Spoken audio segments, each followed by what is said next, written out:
Pokemon. We've all experienced its gravitational pull.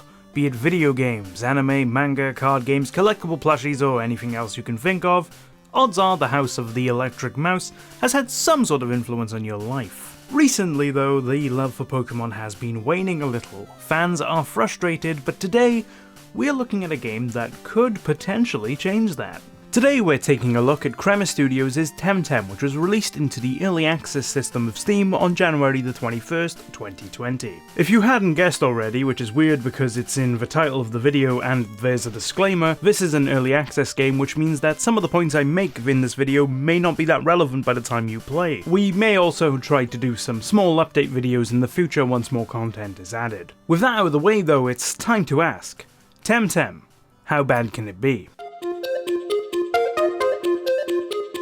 Stop when you've heard this one before, but in TemTem you play as a child, or at least I think you're a child anyway, who's about to go on an adventure across the land, collecting, trading, and battling a bunch of magical creatures. Along the way you battle a series of dojos as well as the evil plans of Team Belosto. Also your rival Max, who is actually the worst, a rival who you want to beat, and not only that, he's actually one step ahead of you at every turn. It's so nice to see this again. In total they plan to have 6 islands, but as of right now there are only 3 available. Denise, the starting area, Omanasia, a series of islands connected by bridges, there's also a volcano there, and Tukma, a desolate wasteland of acidic lakes and crystal mines. In its early state, the story is pretty bare bones, and I expect that to be the case for quite a while, though in the long haul I do kind of think this is going to be an engaging story. Admittedly though, it's not that impressive. A delightful aspect to this game is its dialogue options, mostly because, well, you can be a dick to people, and some of the language in this game, while not offensive, was pretty surprising for a game like this. The story really isn't the main thing here though, and is pretty forgettable so far, so if you are looking for an engaging story for your Pokemon experience right now, you're probably gonna want to give this one a miss.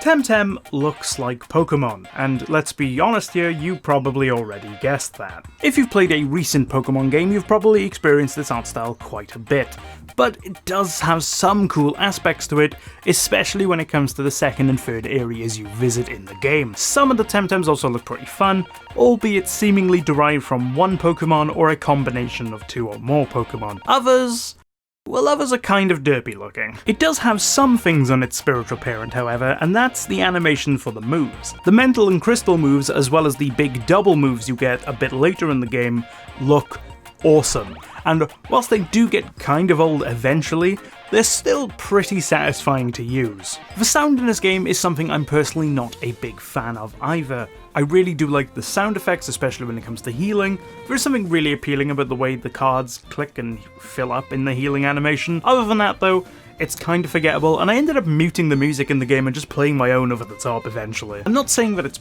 bad, it's just something that I don't really subscribe to. Speaking of subscriptions, I'm going to take a little bit of time out of this video to do a cheeky plug. Now feel free to skip to the time on screen right now if you do not care, but if you're enjoying this video so far, hear me out, okay? I love making content for you guys, and the influx of support that I've been having is truly awesome, but did you know that 92% of the views that I've had on the last batch of videos came from people who weren't subscribed? That's enough to grow my channel by a factor of 10. I'm not a big fan of doing these, but I did want to take a little bit of time out of this video just to say that if you're enjoying what you've seen so far, please consider giving us a subscribe, it really does help. I have a bunch of reviews on the channel right now for games like Death Stranding and the Fallout franchise, as well as some indie games that I think you enjoy, and upcoming reviews include Rockstar's Bully, Horizon Zero Dawn, and a couple of more interesting indie titles that you don't want to miss. Again, thank you to everyone who is going out of their way to continue supporting what we do here. Now, with that out of the way, let's dive back into the gameplay. Imagine Pokemon, but not. This is the way that I've described TemTem to a lot of people who asked me while I was playing. This game is derived from Pokemon, and the devs are pretty open about that fact. Now I've seen so many people brush this off as a clone or just a rip-off, which I've always found kind of hilarious. Everything is a rip-off of something, or maybe even multiple things, and tying something's quality to that is kind of hilarious. Not to mention that whenever someone tries something different, that's immediately hated too, so you know. You can't really win there. The game genuinely has some thought put into it, and has some features which I think are unique and allows it to stand out on its own. Firstly, it's an MMO. That immediately interested me as I kind of grew out of playing Pokemon solo. Everything kind of feels isolated when you've played these games a lot, so having a world that feels alive, even when it's incomplete, that's pretty impressive. There isn't much in the way of MMO features as of yet though. Unless you know the player, you aren't really going to interact with anyone around you, and there aren't events like raids or structured PvP quite yet.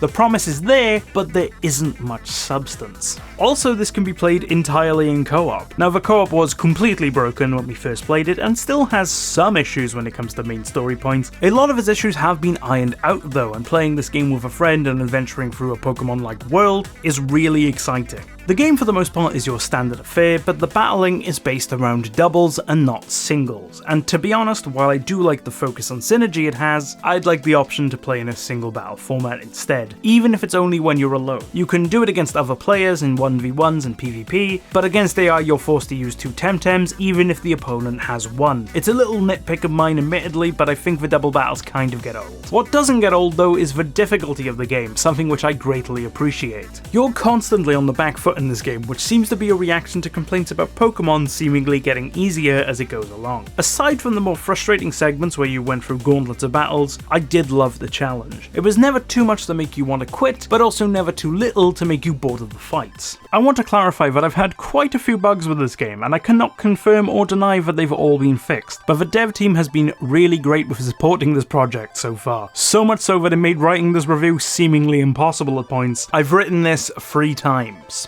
Some bugs I've had include de-evolving TemTems, EXP bugs that cause level ups not to register, moves not working as part of the EXP bug, co-op being a whole heap of crazy for long stretches of time, and I even had a TemTem evolve from itself into itself. Yeah.